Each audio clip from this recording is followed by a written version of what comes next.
قیامت سے پہلے ایک وقت آئے گا جبکہ دنیا میں کوئی صاحب ایمان نہیں بچے گا. اس سے پہلے ایک وقت آئے گا جبکہ پوری دنیا پر اللہ کے دین کا غلبہ ہوگا. اس سے پہلے کیا ہوگا؟ دجالی فتنہ، المسیح الدجال، الدجال الاکبر. اس کے ضمن میں کتاب الفتن پڑھیے.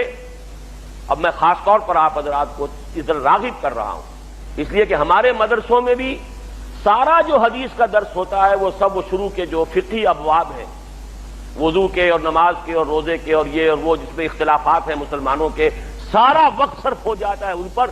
یہ احادیث کے ابواب تو ہم پڑھتے ہی. اس لیے میں کہہ رہا ہوں کہ ان احادیث کا مطالعہ کیجئے، ان ابواب کا مطالعہ کیجئے، غور و فکر کیجئے. یہ چیزیں ہیں اور اس لیے بتائی ہیں محمد رسول اللہ صلی اللہ علیہ وسلم نے. معاذ اللہ آپ کوئی کاہن تو نہیں تھے کہ خبریں دے کر کوئی نذرانے وصول کرتے ہوں. کیوں یہ پیشن گوئیاں کی؟ کس لیے بتایا ہے؟ کوئی اس میں ہمارے لیے خیر تھا؟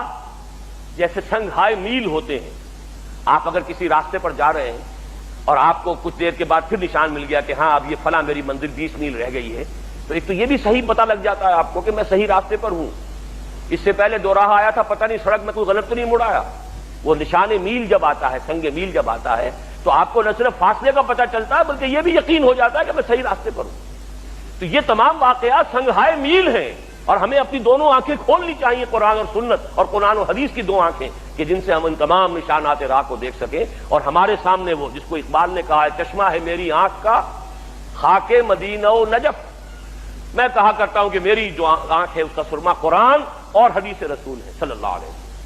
یہ دو آنکھیں ہیں جن سے ہمیں حالات کو دیکھنا ہے، جس سے سارا نظر آ رہا ہے کہ کیا ہو رہا ہے، کیوں ہو رہا ہے، کس طرح ہو رہا ہے، یہ اسرائیل کیسے بن گیا، یہ مسلمانوں پر کیا فتح کیوں آ گئی، کس لیے آ گئی، حالات کدھر جا رہے ہیں، زمانے کا رخ کیا ہے، آنے والے کیا حالات ہیں، what are the coming events which are casting their shadows before.